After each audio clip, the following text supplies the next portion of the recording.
Hello and welcome back to Kim Reads and continue with the story of my life. Chapter 12, Learning to Speak. I learned to speak in the spring of 1890. The ability to make inaudible sounds had always been a part of me. I had made noises, keeping one hand on my throat while the other felt my lip movements. I was happy with everything that created a noise and loving feeling the dog bark and the cat purr. I loved keeping a hand on a singer's throat or on the piano as it was being played. Before I lost my ability to see and hear, I was rapidly making progress in speech, but it concluded after my illness I had stopped talking simply because I had ceased to hear.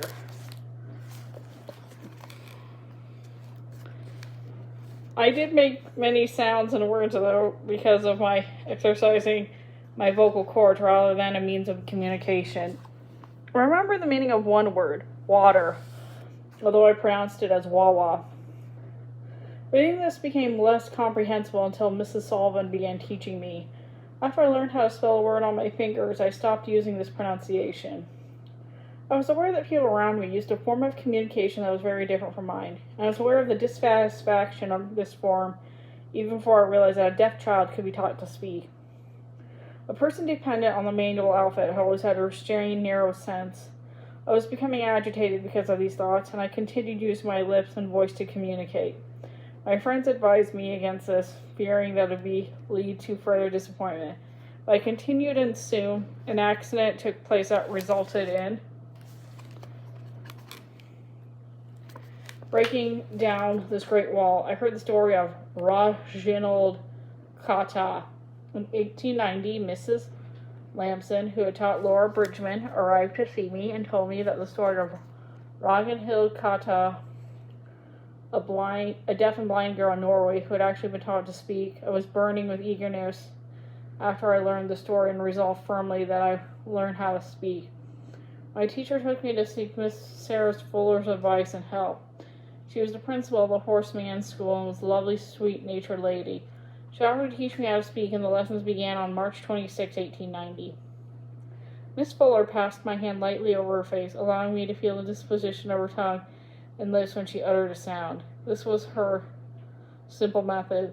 I was anxious to imitate her every action, and I picked up 6 elements of speech, M, P, A, S, T, and I, in just an hour. She gave me 11 lessons, and I was elated and surprised when I managed to utter my first connected sentence.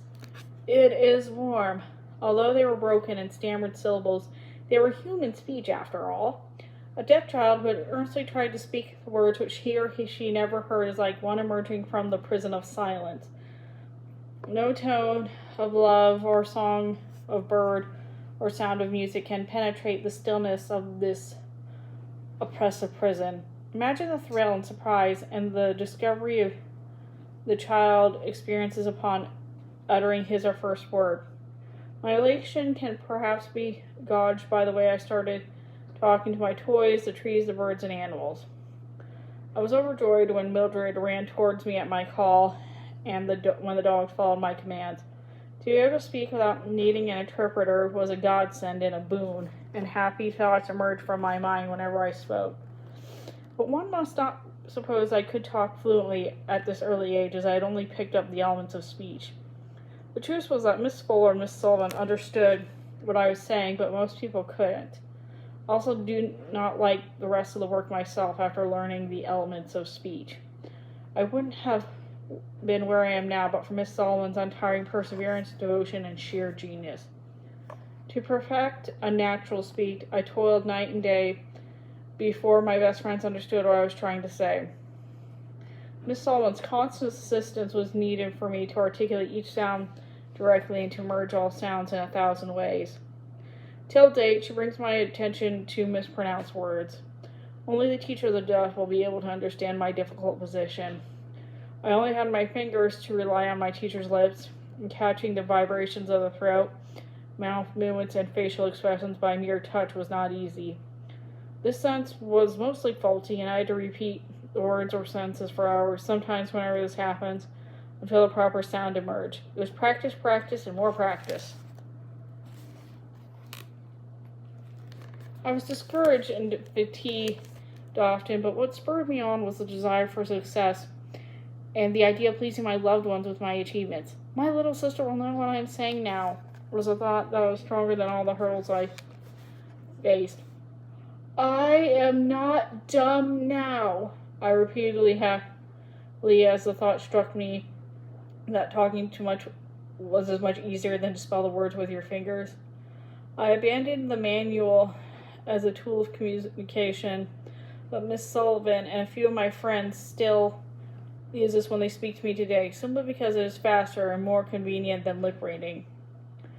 I should explain how we use the manual alphabet, as it is puzzling for people who do not know how to know us properly. A person reading or talking to me spells with his hand using the single manual alphabet used normally by the deaf.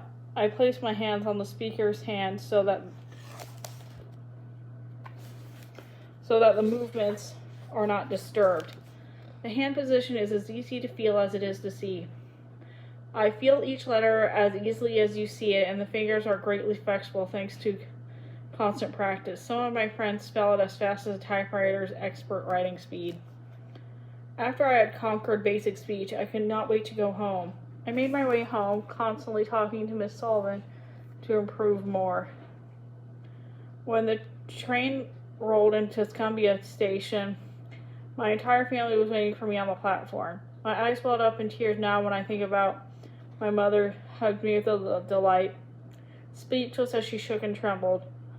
She took in every syllable I uttered, so as little Mildred held my hand, kissing it and dancing with joy.